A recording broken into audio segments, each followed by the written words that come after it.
Les 128 coureurs engagés dans le Tour cycliste international de la Guadeloupe ont donc pris le départ ce matin, 10 heures au Gosier. Ils ont parcouru quasiment toutes les communes de la Grande Terre avec un crochet par Bémao, une boucle de 158 km remportée en solitaire par Quentin Béza de l'équipe belge Philippe Wagner-Bazin. La minute du Tour, c'est avec Luc Archimède. Première étape du Tour 2024, Gosier-Gosier. Le départ est donné à 10 heures pour les 158 km à parcourir. La première tentative sérieuse est à mettre à l'actif du Saint-Anais Tony Chris Vanoni. Mais le peloton ne l'entend pas de cette oreille et revient dans sa ligne en laissant sortir les Colombiens, Baez de la team CCD et Castano de la team Siscredito. Très vite rappelé à l'ordre,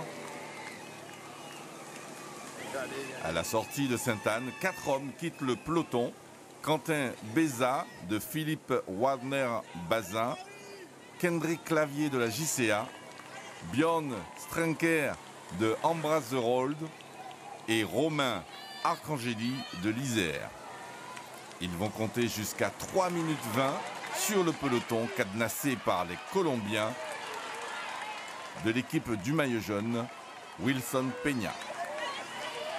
Sous l'impulsion de la Vendée-U, le peloton revient sur les hommes de tête. Seul Quentin Béza résiste au retour du groupe et franchit ainsi la ligne d'arrivée avec 44 secondes d'avance sur le peloton. Il réalise un coup double, victoire d'étape, plus première place au classement général.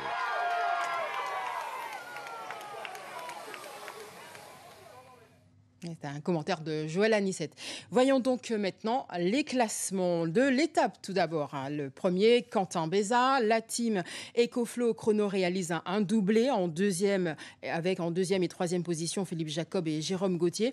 Le premier Guadeloupéen arrive juste après à la 4e place. C'est Raphaël Lautonne du Vélo Club Saint-Anais. Et les 3 premiers du général, Quentin Béza, Wilson Peña de la team Sisté Crédito et Caden Luc Hopkins du Vendée-U, pays de la Loire. Événement sportif majeur, donc le Tour de Guadeloupe est également un événement économique pour les villes qu'il traverse. Au Gosier, la venue de ce tour ce samedi est évidemment plus qu'attendue par les cafetiers, les restaurateurs ou encore les vendeurs de Cinobol. Avant l'arrivée des coureurs, ils étaient déjà dans les starting blocks. Le reportage de Rudy Rilsi. Un grand espace d'animation, avec un public très entreprenant. Un peu plus loin, tout près de la ligne d'arrivée, cette boulangerie bondée, avec un peu plus de tables que d'habitude. À chaque fois que la commune du Gosier reçoit les coureurs, tout est fait pour attirer le maximum de public. On nous a mis plus à l'aise que d'habitude, on nous a mis des tables, des chaises, on se sent à notre aise, quoi. On boit dehors, on regarde la sécurité. Et là, ils nous protègent et puis voilà quoi. Alors cette commerçante profite de cette aubaine non négligeable. Jambon fromage? Non, j'ai plus de saucisses. Depuis le début de la journée, sa boulangerie-bar ne se désemplit pas. Merci les gars.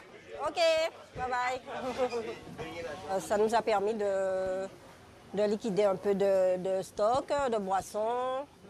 Ça a amené du monde et on est très contents. On est très satisfaits.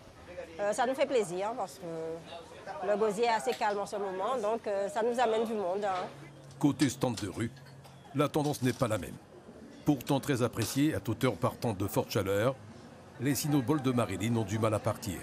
Aujourd'hui c'est samedi, vous voyez comment c'est. Il n'y a pas grand monde. Il est peut-être encore tôt, mais c'est Gosier, hein. On est à Gosier. Et c'est vraiment, on va pas dire que c'est mort, mais bon, il est encore tôt, on va attendre. L'attente, qui sera peut-être récompensée à l'arrivée de l'étape. C'est le souhait également de cette restauratrice. Sa profession pourrait bénéficier du passage du Tour, mais à 12h30 passé, ce n'est pas encore la grande affluence dans son restaurant optimisé pour l'occasion. J'ai mis plus de couverts. J'attends que la course me rapportera plus de clients. Et comme je suis bien placée, et la course passe devant, mais il est 12h48, mais après apporter la course, je pense que les clients viendront après.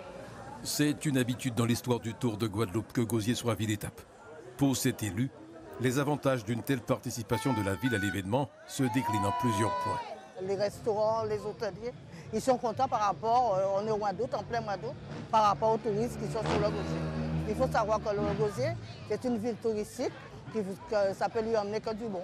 Et des retombées par rapport à la fête patronale aussi, qui veut dire à chaque fête patronale, on a toujours eu l'habitude d'avoir une course au Gosier, et surtout le samedi, qui veut dire que cette année, le début du tour, cycliste de la Guadeloupe est bien tombé pour la commune du Gosier. Au-delà des professionnels, c'est toute une ville qui espère que la publicité offerte par le Tour fera venir plus de touristes tout au long de l'année.